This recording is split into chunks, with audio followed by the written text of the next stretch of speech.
Hello tout le monde, je suis ravie de vous retrouver pour cette toute nouvelle vidéo. Comme vous l'avez vu dans le titre, il s'agira d'une FAQ. Vous avez été quelques-unes à me poser des petites questions sur Instagram, questions auxquelles je vais vous répondre aujourd'hui avec grand plaisir.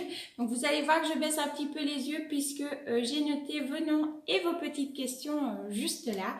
Donc, écoutez, on va commencer tout de suite. Je commence avec les questions, puisqu'il y en aura deux, de France, du compte Instagram et de la chaîne YouTube La Mauvaise Graine. Si vous ne connaissez pas France, je vous invite vraiment à aller faire un petit tour sur sa chaîne. Elle fait des vidéos vraiment super avec des explications sur les substrats et tout ça qui sont vraiment très bien expliquées et elle est vraiment super sympa. Donc voilà, si vous la connaissez pas, allez faire un petit tour sur sa chaîne et pourquoi pas son compte à Instagram aussi. Alors je suis désolée, vous allez peut-être entendre du bruit, c'est des voitures qui passent puisque voilà, je me suis mis un peu d'un autre côté et le téléphone est sur l'appui de fenêtre. Voilà, du coup vous risquez d'entendre peut-être un petit peu des voitures qui passent, je suis désolée. Donc, je vais commencer avec la première question de France qui est: comment t'es venue l'idée de ta chaîne? Alors, l'idée de ma chaîne, elle est venue avant même d'avoir mon compte Instagram, en fait, voilà. Lorsque j'ai redémarré cette passion des plantes, je me suis dit, pourquoi pas faire une chaîne pour partager cette passion-là, puisque voilà, les plantes, c'est vraiment une très grande passion. Ça m'apporte énormément au quotidien. Ça va au-delà du fait qu'elles soient jolies, au-delà du fait que ça fait de la déco, au-delà de faire une collection, parce que mon but aussi n'est pas d'atteindre des centaines et des centaines de plantes à la maison. C'est pas voilà, c'est vrai que maintenant je me limite un petit peu et à certaines familles, etc. Mais voilà, le but c'était vraiment de partager cette passion qui pour moi est vraiment une très très belle passion, puisque pour moi les plantes ça apporte énormément au quotidien, voilà. Donc et puis j'adore apprendre, j'adore aller lire des articles, j'adore même si c'est en anglais, je traduis parce que je parle pas l'anglais, je le lis pas. Mais voilà, il y a de très bons sites de traduction maintenant. Du coup, je traduis, je lis tout ça puisqu'il y a tout le temps, en fait, de l'évolution au niveau de la botanique, de l'horticulture. On peut apprendre plein de choses. Il y a des études scientifiques qui sont faites aujourd'hui qui remettent en cause certaines choses qu'on a pu expliquer au niveau des plantes il y a de ça 50 ans, par exemple. Donc voilà, je trouve ça vraiment très enrichissant. Et j'avais tout simplement envie de partager voilà, ma propre petite expérience et apprendre aussi des autres, comme de savoir un peu comment les autres font chez eux, qu'est-ce qui fonctionne chez vous et pas chez moi et pourquoi. Voilà, pourquoi est-ce que ça fonctionne chez d'autres et pas chez certains. Voilà, j'avais eu cette envie de découvrir tout ça et de le partager. Voilà, tout simplement. J'avais juste un peu peur au fait voilà, de ça, de me montrer parce que c'est pas facile d'entendre sa voix, sa propre voix, c'est pas facile de se voir soi-même et c'est voilà, c'est de montrer son quotidien à des inconnus puisque on ne se connaît pas, hein, voilà.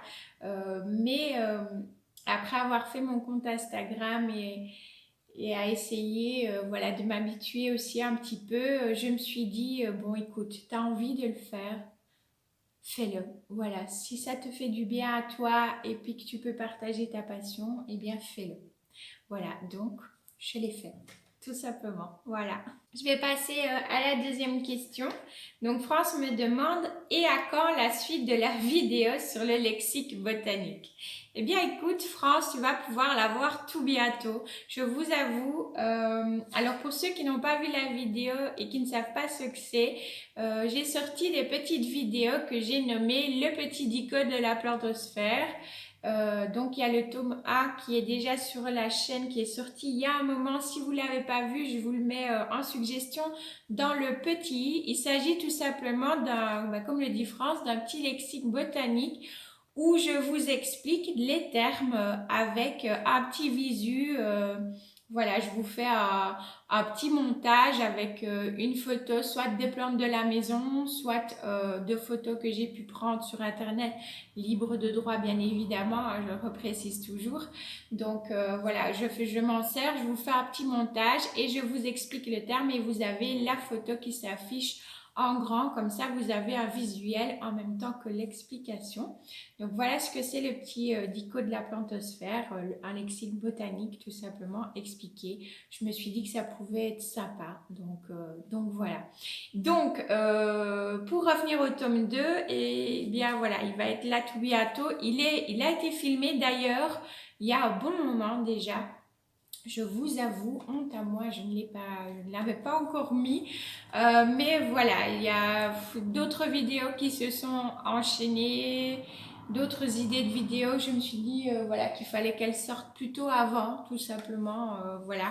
Mais il arrive là tout bientôt ce mois-ci. Donc voilà, ce mois-ci, vous aurez le tome 2 du petit dico de la plantosphère. Promis, il est déjà, la vidéo, elle est faite et elle est déjà programmée. Ensuite, je passe aux questions. Là aussi, on aura deux de Camille du compte @philosodendron. Alors, si vous ne connaissez pas Camille, mais je ne peux que vous encourager à aller voilà, voir son compte et sa chaîne YouTube, puisqu'elle a également une chaîne YouTube. Camille, c'est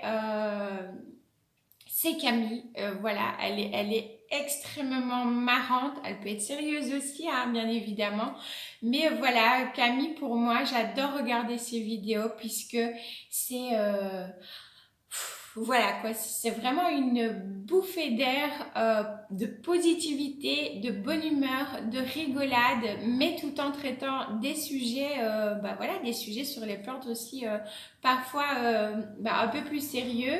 Mais voilà, c'est une nana qui est géniale, qui se prend pas trop la tête, qui vit tout simplement sa passion à fond. Et pas que la passion des plantes. Alors je vous spoil pas tout, mais vraiment, elle fait elle remet au goût du jour des choses, elle crée également des choses et déco, des DIY, enfin voilà. J'aime vraiment beaucoup, j'attends toujours avec impatience ces vidéos aussi. Donc voilà, si vous ne connaissez pas Camille, ben, je ne peux que vous encourager. Voilà. Donc, pour les questions de Camille, la première, c'est quel est ton métier, tes études? Alors, eh bien, j'ai fait toutes mes études secondaires en école d'hôtellerie. Donc, j'y ai appris le service en salle, j'y ai appris la cuisine et on avait des cours de notions d'œnologie sur le vin, sur les fromages, de la gestion aussi, si jamais on voulait plus tard ouvrir notre propre établissement.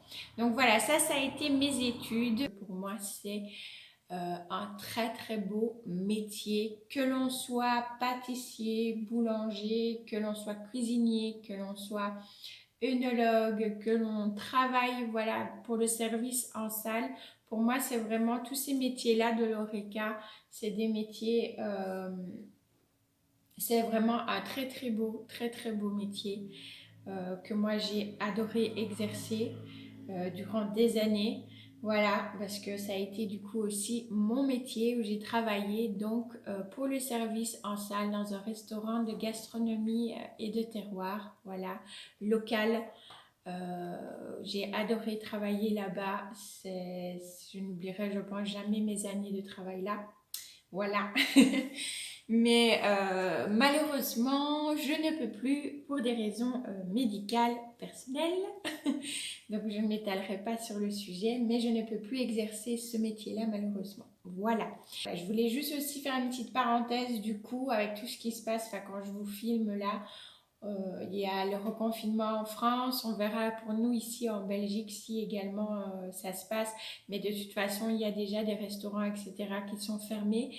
Donc voilà, je voulais juste manifester mon soutien aussi du coup puisque j'ai travaillé là-dedans, manifester mon soutien à toutes ces personnes, tous ces restaurateurs, voilà, que ce soit des restaurants, des brasseries, bref, Vraiment, voilà, petite parenthèse, force et courage à vous en ces périodes difficiles et j'espère qu'on en sortira bientôt. Voilà.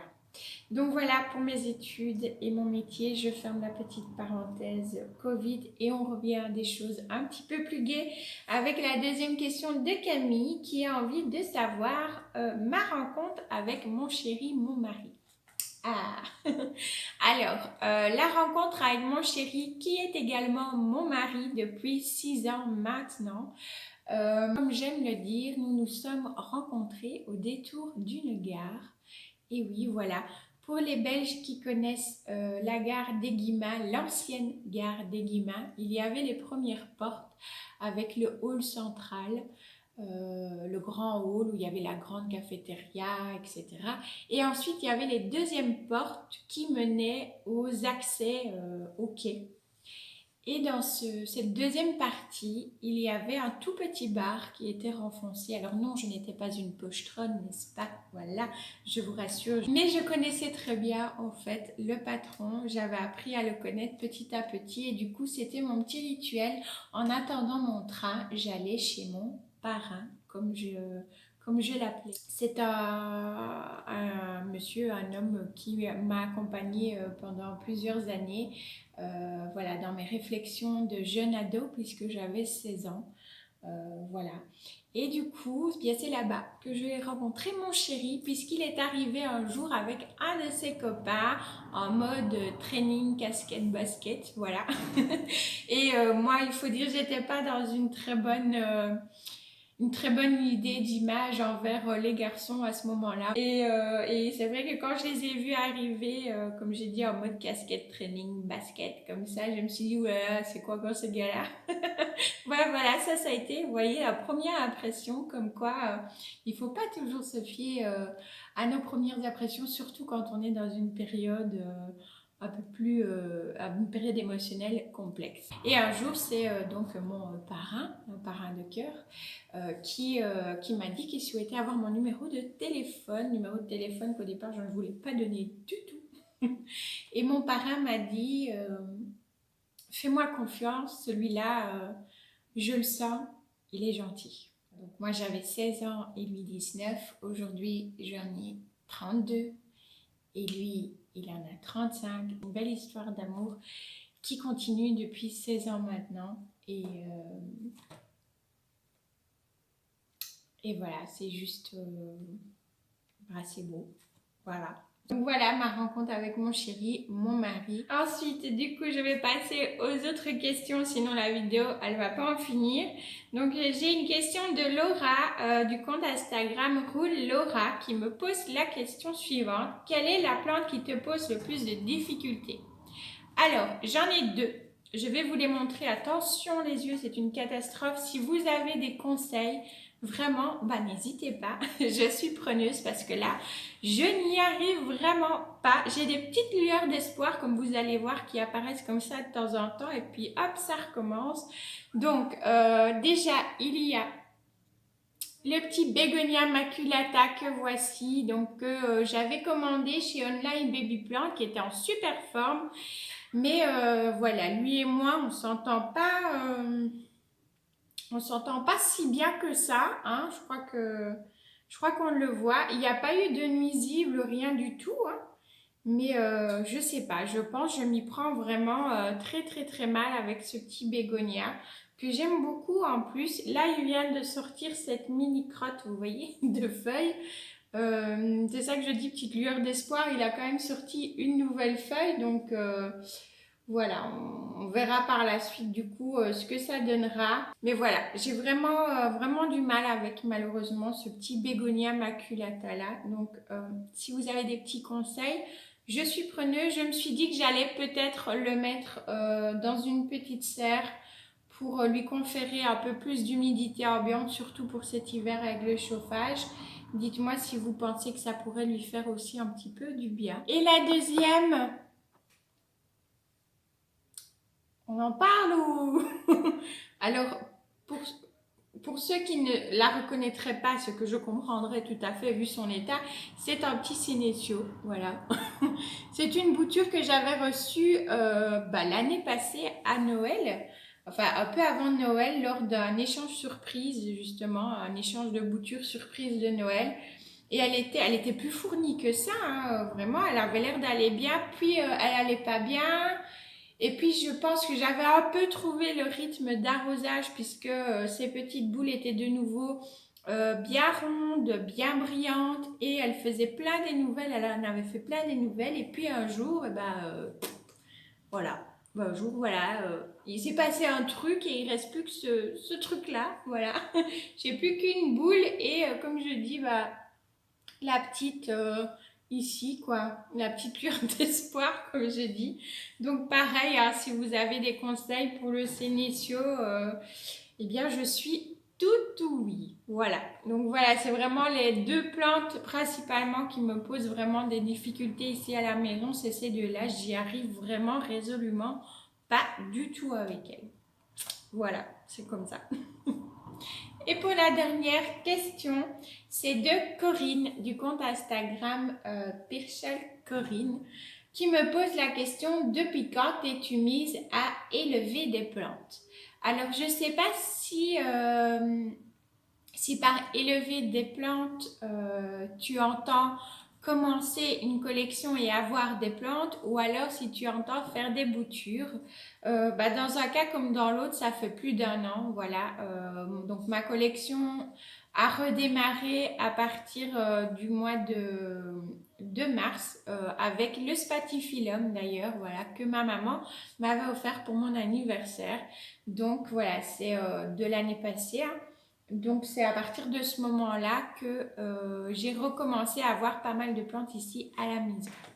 Je suis désolée, c'est le facteur qui a sonné à la porte. Donc, je ne sais plus ce que je disais. Oui, du coup, voilà, ma passion des plantes qui a toujours été là depuis petite. Voilà, j'ai recommencé à avoir pas mal de plantes à partir de ce moment-là. Donc, de quand ma maman m'a offert le spathiphyllum, c'est là où voilà, la frénésie a repris et où les plantes se sont enchaînées. Et pour faire des boutures, eh bien, c'est peu de temps après. Voilà, peu de temps après, j'ai commencé à tester, à faire des boutures. D'abord en eau et ensuite, voilà, avec les différentes infos que j'ai reçues, les différents retours, je me suis mise à faire des boutures plutôt en terre et puis là récemment à passer à la sphène.